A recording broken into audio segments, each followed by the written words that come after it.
My mom announced she sold the house and gave me 30 days to leave. My dad stayed silent. My sister smirked, and I realized they'd planned it all along. So I said, "You actually sold the house to me.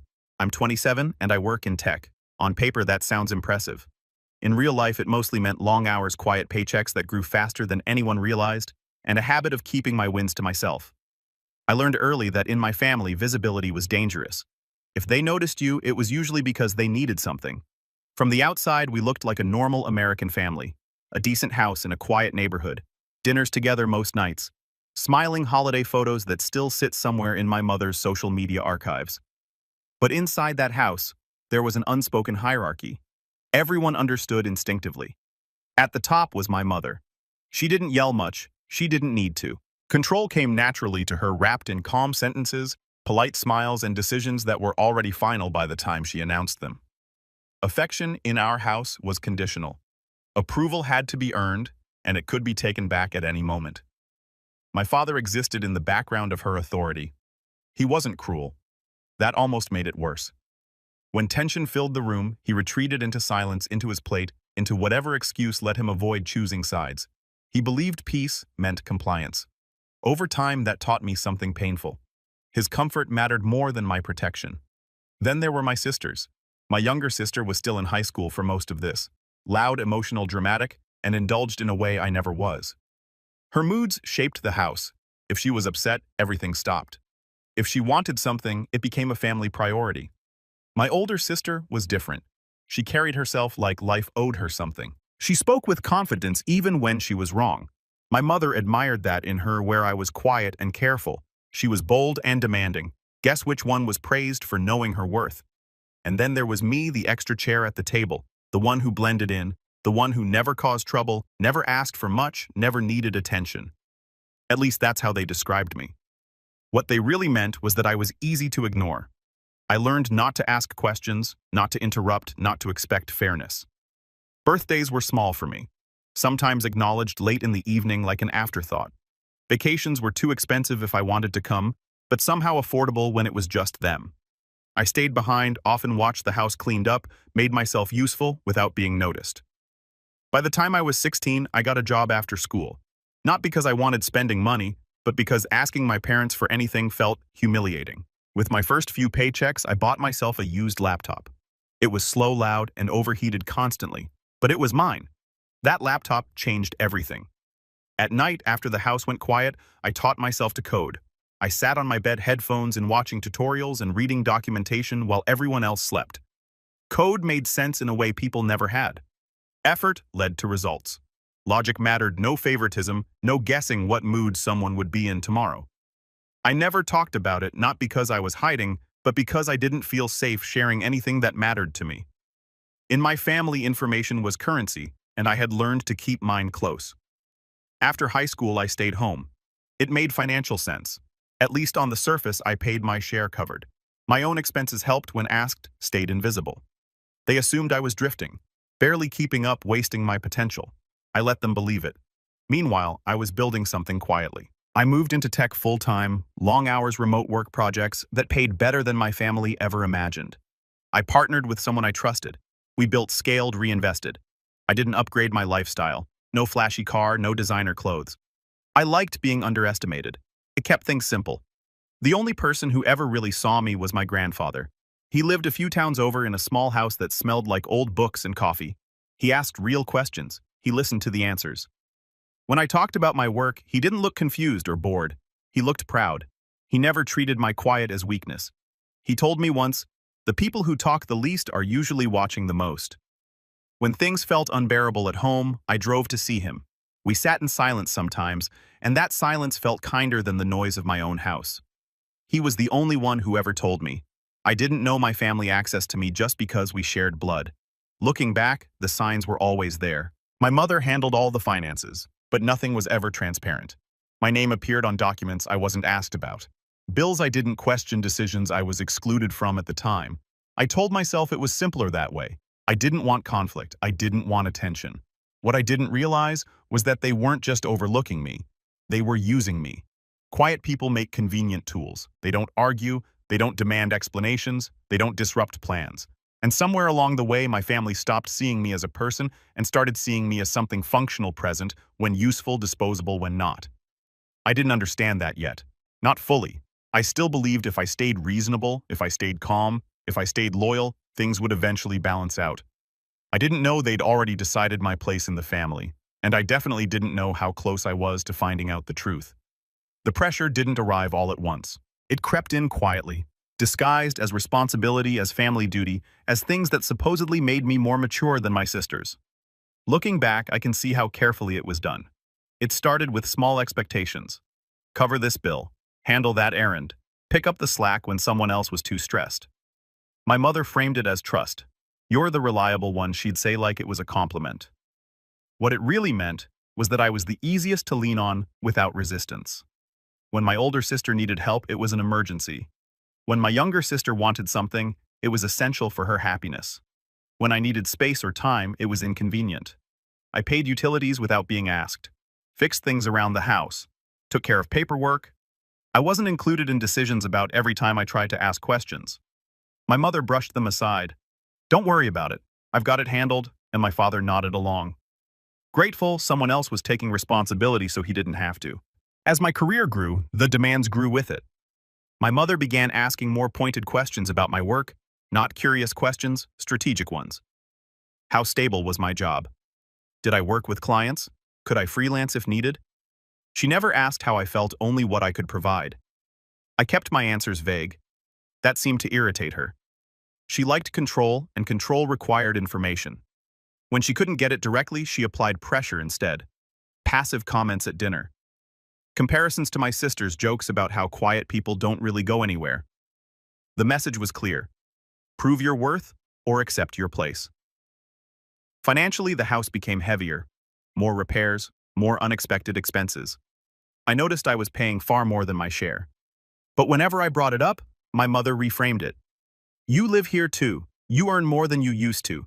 Families don't nickel and dime each other. That line always ended the conversation. At work, things were accelerating. Projects turned into contracts. Contracts turned into real money.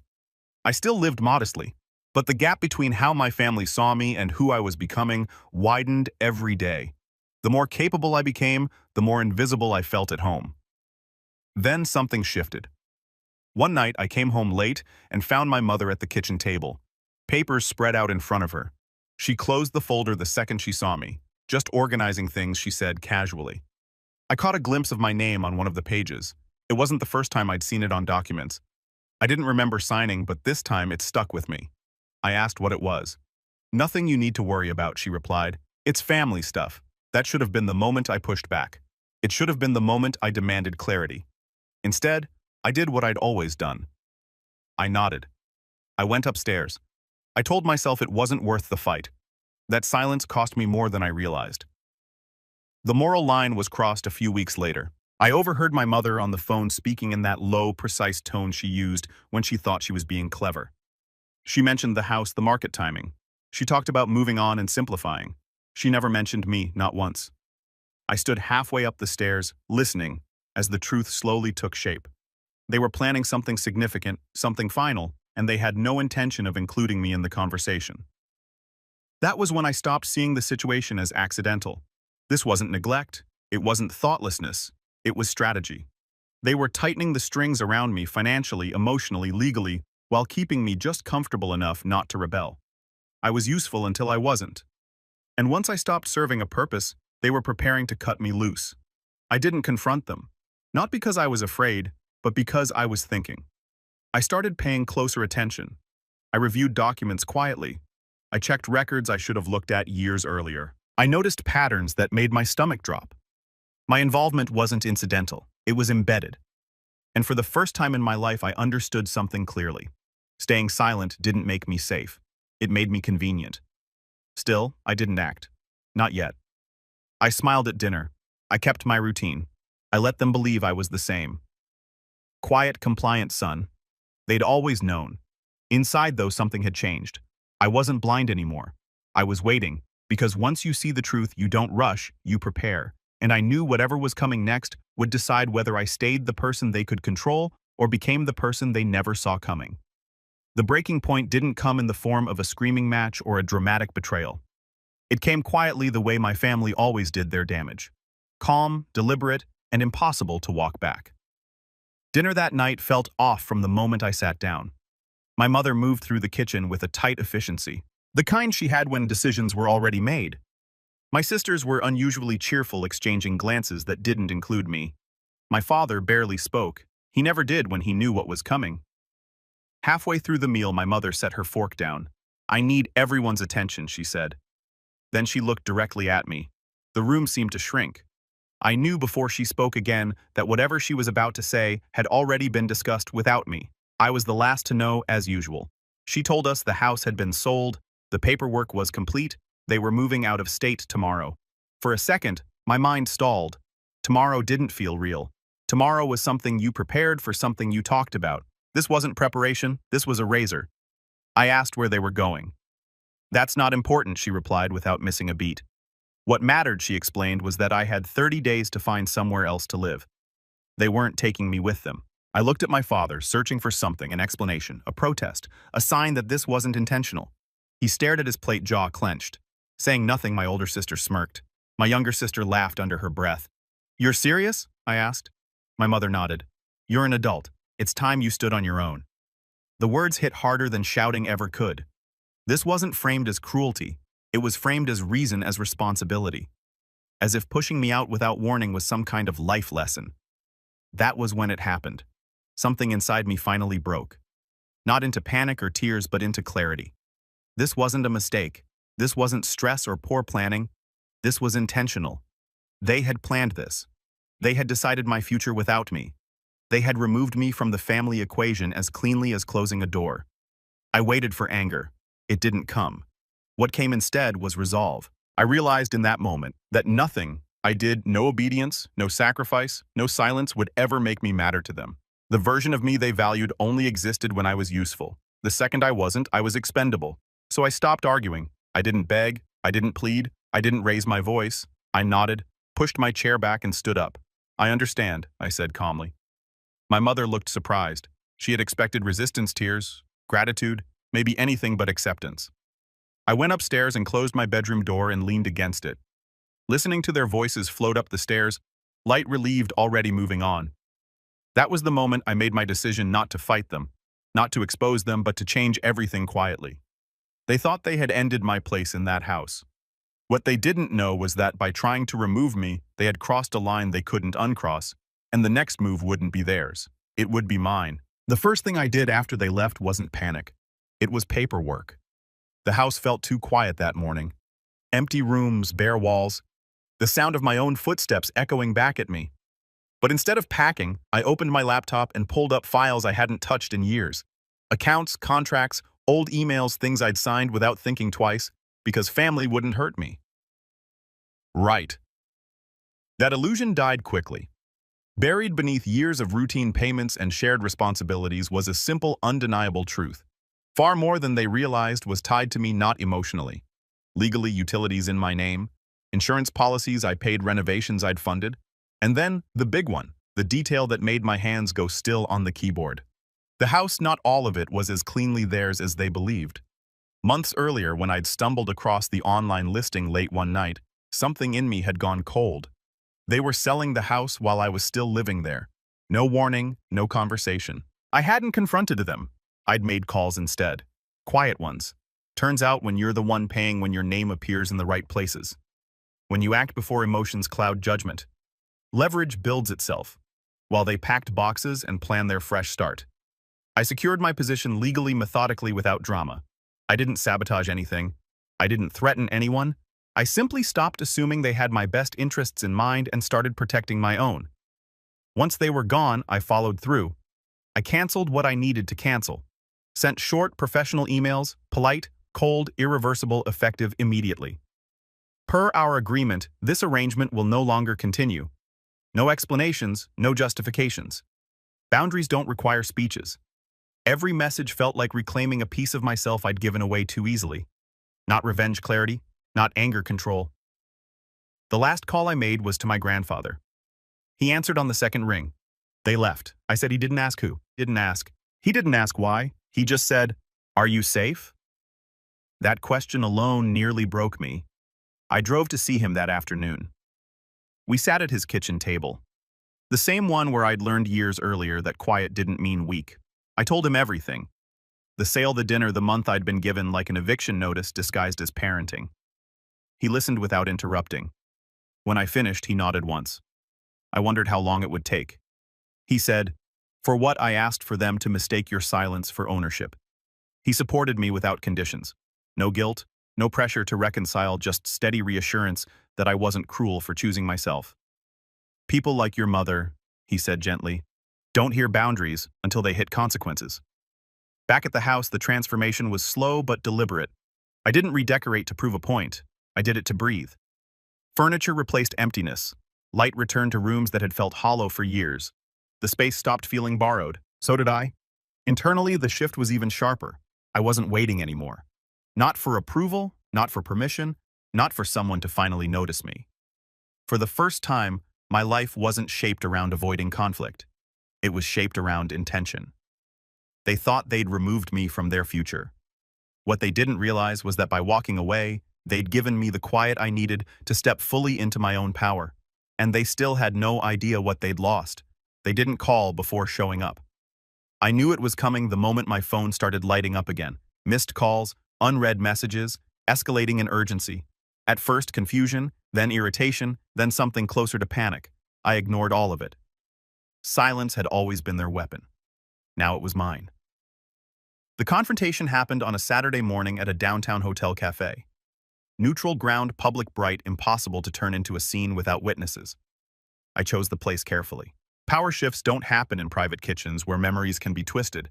They happen where facts matter. They were already there when I arrived. My mother sat rigidly at the table, hands folded, jaw tight. My father stared out the window. My sisters flanked her, one tense, the other visibly angry. They looked like people waiting to reclaim something they believed had been taken from them. I sat down calmly. "You're late." My mother said no, I replied. "I'm on time." That irritated her more than if I'd snapped back. She opened her mouth to speak again, but I raised a hand, not aggressively. "Just enough. This isn't a discussion," I said. "It's an explanation." Her eyes narrowed. "You don't get to." "I do," I said evenly. "Because you came here." That was when my attorney arrived. Daniel was unassuming. Mid-40s, calm voice, neutral expression. He didn't look like someone who enjoyed confrontation, which made him perfect. He greeted me first, then nodded politely to my family as if they were strangers, which in many ways they were. My mother stiffened the moment she realized what was happening. "What is this?" she demanded. Daniel set a slim folder on the table and opened it. "I'm here to clarify ownership, financial responsibility, and recent misunderstandings regarding the property on Oak Ridge Drive." The color drained from her face. "You don't need a lawyer," she snapped. "This is a family matter." Daniel smiled politely. "Family matters are often the ones that require the most documentation." He slid the papers across the table. Deeds, payment records, signed agreements, timelines. The silence that followed was heavy. My father leaned forward, squinting. "What is this evidence?" Daniel said simply that Ethan is the primary financial contributor to the property in question, utilities, renovations, insurance, long-term payments, and he turned a page that he exercised his legal right of first refusal when the property was listed. My older sister laughed nervously. "That's impossible." "It's not," Daniel replied. "It's finalized." My mother stood up so fast her chair scraped loudly against the floor, heads turned at nearby tables. "You let us sell our house to you," she hissed. I met her eyes. "You sold it without telling me." "I bought it without telling you." Her mouth opened, closed, opened again. "That's deceitful." "No," I said. "That's legal." My father rubbed his face with both hands. "Why wouldn't you tell us?" I answered honestly. "Because you didn't ask. You didn't include me in any decisions. You didn't warn me. You didn't think I mattered." My younger sister jumped in. "If you had money, you should have helped us. We're struggling now." "The new place. You didn't struggle when you laughed at me." I said, my voice calm but firm. "You didn't struggle when you gave me 30 days to disappear." My mother's tone shifted, softening, recalibrating. "Ethan, listen. Things got out of hand. We didn't realize. You didn't realize what I asked, that I was capable, that I was paying attention, or that actions have consequences." She reached for my hand. I pulled it back. Daniel cleared his throat. To be clear, my client is not obligated to provide financial support. Any future contact regarding the property or finances should go through me. My mother looked at him like he was an intruder. We're his parents. Daniel nodded, and he's an adult. That landed harder than any insult. The cafe felt smaller now. My family started turning on each other. Quiet accusations, whispered blame. My older sister glared at my mother. My younger sister stared at the floor. My father looked tired, older than I'd ever seen him. I stood up. "This is where it ends," I said. My mother looked up sharply. "You can't just cut us off. I'm not cutting you off, you." I said, "I'm stepping away. That's the same thing." "No," I replied. "Cutting someone off is punishment. This is a boundary." I looked at each of them. "I spent my whole life trying to earn a place you never intended to give me. I'm done shrinking to fit your comfort." My father finally met my eyes. "We're still family." I nodded. "You're people I'm related to. That's not the same thing." I turned to leave. "This isn't over," my mother said behind me. I paused at the door, just long enough to look back. "For you, maybe." I said, "For me it is." I walked out into the sunlight, my shoulders lighter than they'd ever been. For the first time, I wasn't walking away in shame. I was walking forward with clarity, control, and a life that finally belonged to me. The fallout didn't explode the way movies make it seem. There were no dramatic apologies, no sudden transformations. Consequences rarely arrive with fireworks. They arrive quietly, and they stay. My parents struggled not catastrophically, but uncomfortably. The kind of struggle that forces reflection bills that required planning choices that couldn't be deferred. For the first time, they had to face a life without my quiet support holding things together behind the scenes. My grandfather was the only constant. I made sure he was protected legally, financially, and emotionally. Nothing would touch him. That was non-negotiable. He never asked for anything. But he deserved everything I could give. When he smiled and told me he slept better knowing I was finally free, I knew I'd made the right choice. As for me, healing didn't happen overnight. It happened in small, steady ways, mornings without dread, evenings without tension. Celebrating my birthday without waiting to be remembered, hosting friends in a house that finally felt like mine. Not because I owned it, but because I belonged in it. Work continued. Life expanded. I stopped explaining myself. I learned something important in the quiet that followed. Walking away wasn't revenge. Revenge still keeps you tethered to the people who hurt you. What I chose was distance. Distance creates perspective. Perspective creates freedom. Family isn't defined by obligation or bloodlines. It's defined by respect. And respect doesn't require you to disappear so others can feel comfortable. The moment I stopped begging for a place at their table was the moment I built my own.